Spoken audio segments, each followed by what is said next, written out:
तेजस्वी बाबू को आपने नेता चुन लिया। ऐसा लग रहा है कि आप लोग हार का भी बहाना ढूंढ रहे हैं। बार बार कह रहे हैं वोटिंग परसेंटेज हमारा जाता है, लेकिन सीटें कम कैसे हैं? ऑब्वियसली 140 सीटों पर जब आप चुनाव लड़े तो वोटिंग परसेंटेज आपका ही ज्यादा आएगा। 2015 में वोटिंग परसेंटेज बीजेपी का ज्यादा था, लेकिन सीटें कम थी क्योंकि ज्यादा सीटों पर बीजेपी चुनाव लड़ी थी।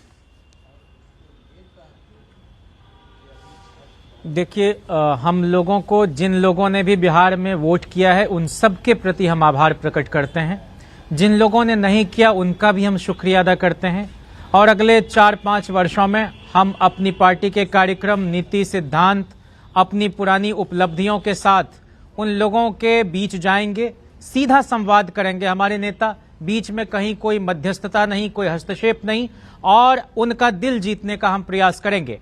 और चाहे महिला हो, पुरुष हो, बुजुर्ग हो, प्रौढ़ हो, नौजवान हो, नवयुवती हो, सबने हमको समर्थन किया और इसीलिए हम इतने बड़े पैमाने पर वोट अर्जित करने में कामयाब रहे। लेकिन यह व्यवस्था का चुनाव था, यह तंत्र का चुनाव था और ये नतीजे अविश्वसनीय हैं और सुप्रबंधित हैं। इसलिए लोगों का शक दोहराता है।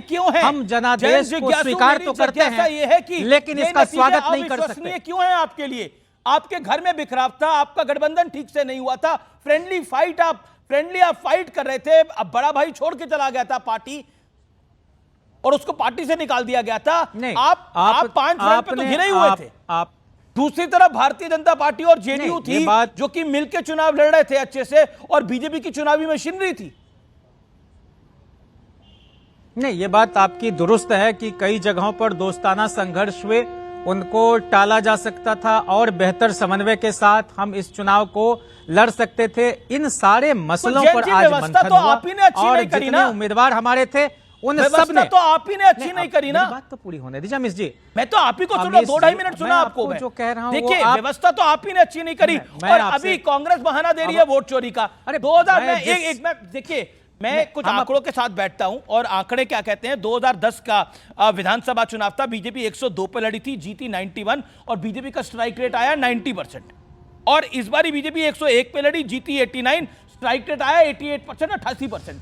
अब आप बताइए, 90% का स्ट्राइक रेट था, कांग्रेस की सरकार थी, कांग्रेस की सरकार की, और इलेक्शन कमीशन बीजेपी के लिए काम कर रहा था। क्या इसका बहाना है बताइए? मतलब बहानेबाजी है ना, अपना आकलन नहीं करना और बहाने देना।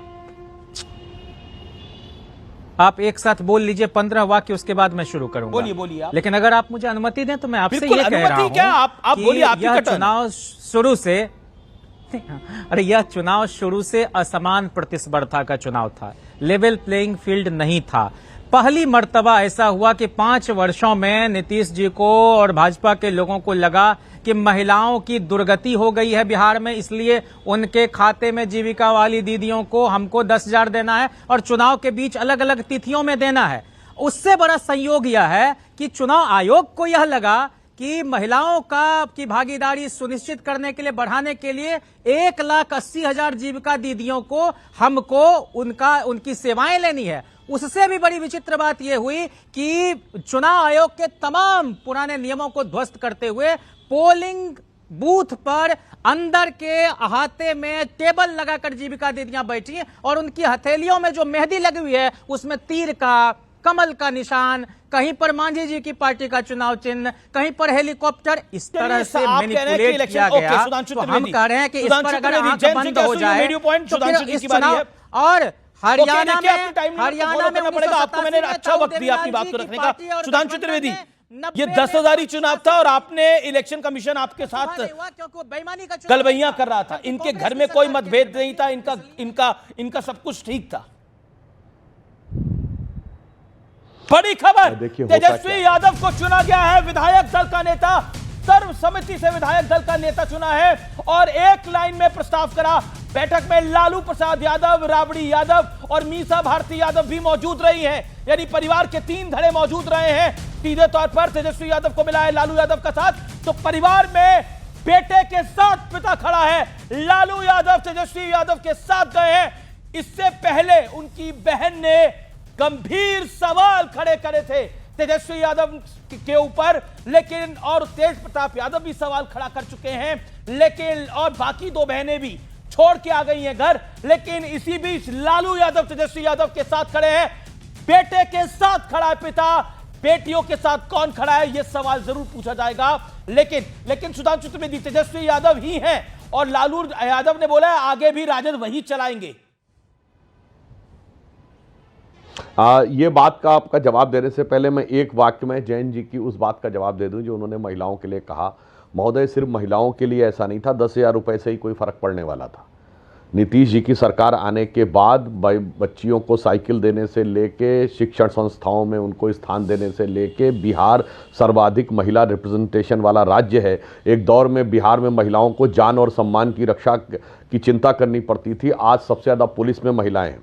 मोदी जी के आने के बाद से पिछले 11 साल से उज्ज्वला योजना से लेकर, शौचालय से योजना से लेकर, अगर आप देखें मुद्रा योजना से लेकर, ड्रोन दीदी से लेकर लखपति दीदी तक जो कुछ भी हुआ है। और एक बहुत बड़ा फैक्टर जो आप लोग अंडर एस्टिमेट कर जाते हैं, ये जो नशाबंदी लागू हुई, नशाबंदी से घरेलू हिंसा में भारी कमी आती है और महिला के मन में एक विश्वास आता है। ठीक है, चोरी छुपे लोग पीने का प्रयास करते हैं। कई महिलाओं ने बोला ये तो सब हमारे पति का प्रॉब्लम है। व्यवस्था का चुनाव था सुधांशु त्रिवेदी, व्यवस्था का चुनाव था ये। नहीं, मैं उस पॉइंट पे भी आ रहा हूं। दूसरा, लॉ एंड ऑर्डर की जो पहली कैजुअलिटी होती है वो महिला होती है। अगर कोई बेचारी साधारण सी महिला जा रही है और उससे कोई छेड़खानी या छीना झपटी करना चाहता है, जैन जी, ये राहुल गांधी और तेजस्वी जी को समझ में नहीं आया, जात पूछ के नहीं होती है छेड़खानी, उस समय उसके लिए एक महिला होती है। इन दोनों चीज़ों पर जो काम हुआ था उससे महिलाओं में एक विश्वास आया था।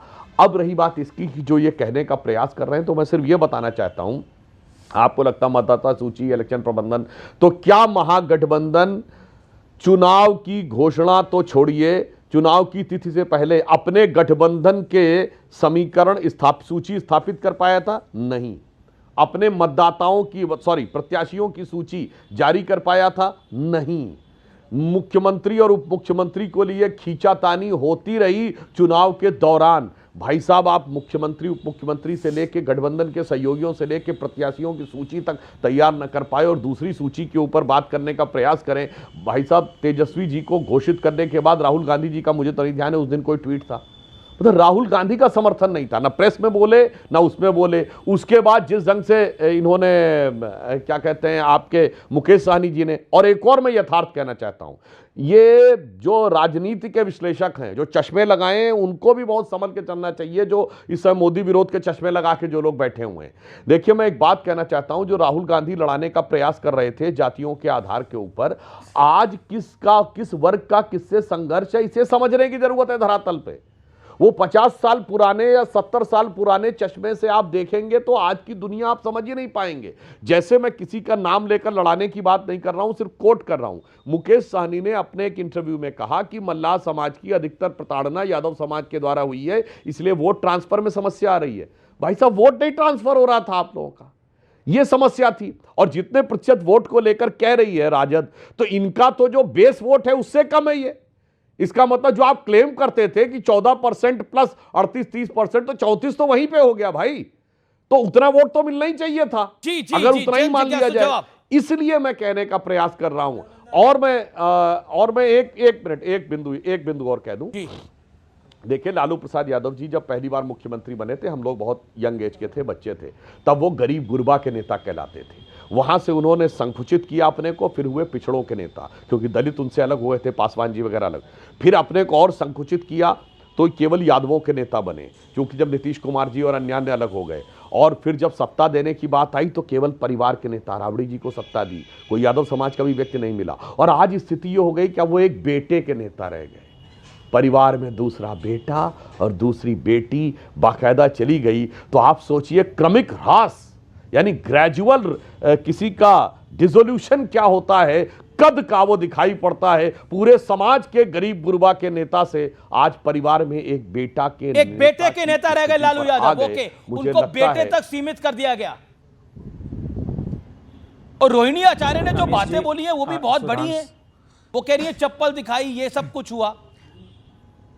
नहीं, अमीश जी, मैं बहुत मुख्तसर आपसे कहना चाह रहा हूं कि अगर हम लोग इस तरह से बहस करेंगे राजनैतिक मर्यादा के परे जाकर, तो हम लोगों को राजनीतिक परिवार के निजी मामलों को अगर इस तरह से डिस्कस करना है तो मैं समझता हूं कि ये ठीक बात नहीं है। हमने कभी नरेंद्र मोदी जी के परिवार पर कुछ नहीं कहा। जब प्रमोद महाजन जी के परिवार में उनके भाई ने जो कुछ किया, हमें उस बात की पीड़ा हुई कि ये विचित्र बातें हो रही हैं। हम कह रहे हैं कि हमारा परिवार सक्षम है अपने सभी मामलों को बहुत ही गरिमा, मर्यादा और सूझबूझ के साथ सुलझाने के लिए।